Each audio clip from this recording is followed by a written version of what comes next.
Aujourd'hui, nous retournons dans le Rhône Nord, le royaume de la Syrah, évidemment.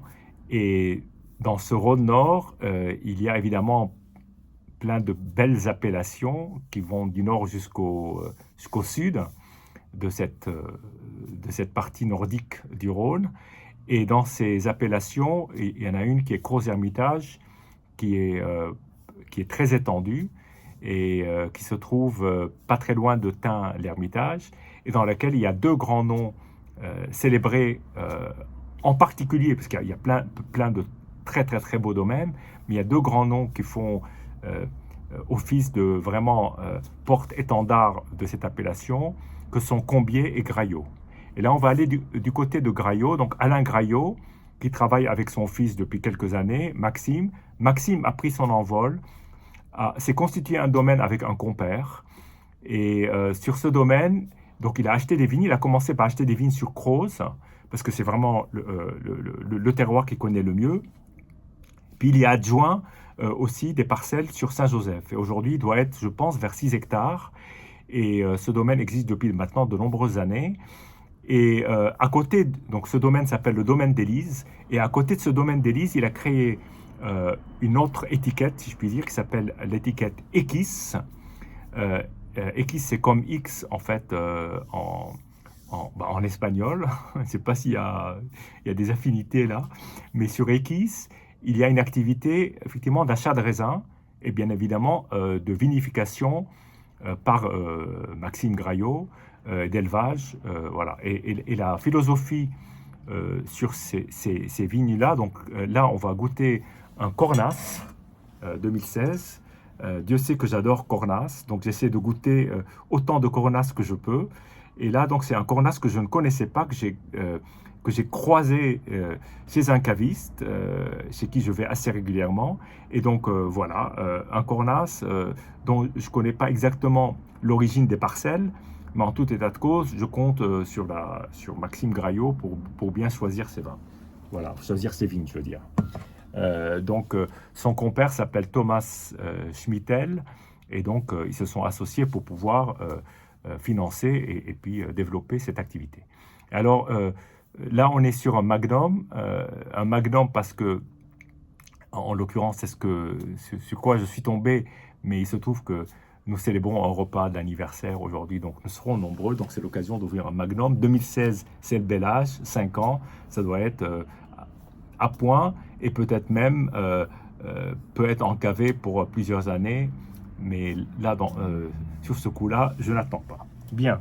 Alors, ce que je peux vous dire déjà de ce que je sais, donc effectivement, je pense que ces raisins sont, sont acquis pour, euh, pour être vinifiés par Equis, donc par la structure de Maxime, donc c'est Maxime Graillot qui s'en occupe.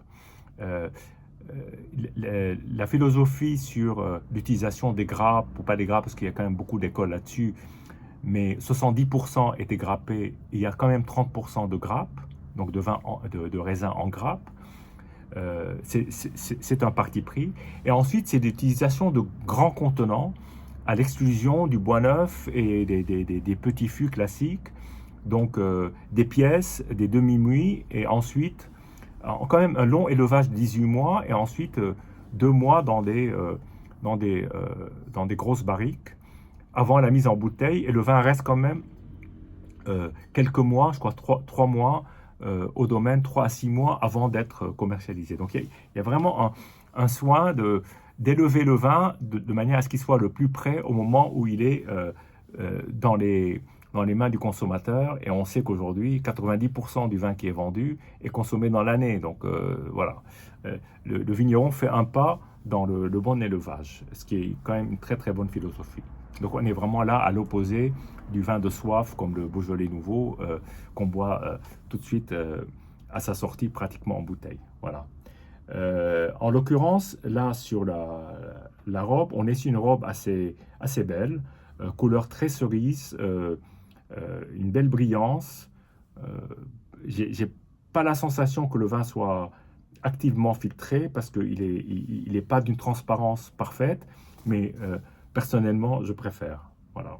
Bon, donc on va voir si on retrouve déjà les caractéristiques des cornas en tout cas tel que, pour moi, je l'ai défini plutôt, évidemment, un peu plus sauvage, par exemple, que les Crozes ou les Saint-Joseph, qui sont peut-être plus lisses, euh, et, et sont dotés d'une vraie personnalité. Et c'est une appellation que j'apprécie beaucoup. Alors, déjà, on est vraiment dans un nez qui me rappelle le voyage que j'ai fait dans le nord du Rhône. C'est-à-dire que là, on est vraiment tout de suite dans le cassis, les baies de poivre. C'est assez frappant dès le premier nez. Donc là, on est bien dans la région, on est bien dans la Syrah, alors qu'on va agiter pour voir. Et, euh, et là, avec le cassis, on a autour des fruits rouges d'ailleurs même, des fruits rouges, on a des senteurs de fruits rouges frais euh, euh, qui sont extrêmement parfumés, avec quand même un parfum d'épices. On retrouve le poivre et même de la fraise coupée. Ces odeurs de fraise coupée quand elle est extrêmement, enfin, quand elle est à point, pas la fraise qu'on achète dans une grande surface et qui est blanche à l'intérieur. C'est vraiment la fraise quand on la cueille et qui est bien mûre et qu'on la coupe. C'est effectivement ça. Et puis il y a un côté cacao aussi, cacao presque sucré. Je dirais presque banania. Donc fraise, banania, cassis, poivre, épices. Très joli nez et très expressif.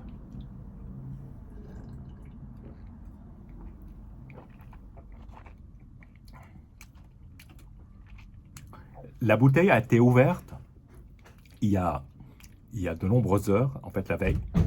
Et, euh, et là, donc, je le déguste après, quelques heures après ouverture, ce qui est mieux. Et là, je le découvre en même temps que je vous parle.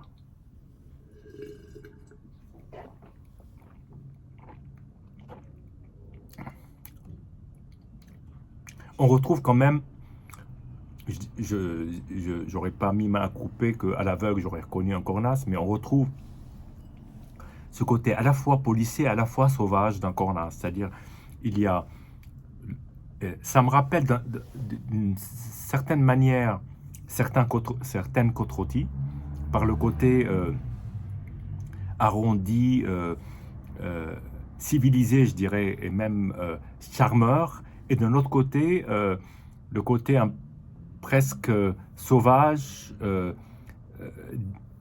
difficile à apprivoiser tout de suite, mais qui donne un tel caractère au vin qui le rend de manière extrêmement présent, extrêmement frappant.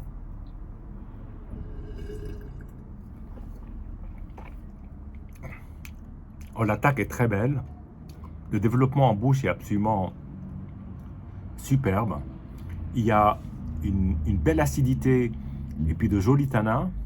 Et puis il se déploie magnifiquement en bouche. Et il est quand même aérien et léger d'une certaine façon, tout en ayant beaucoup de matière.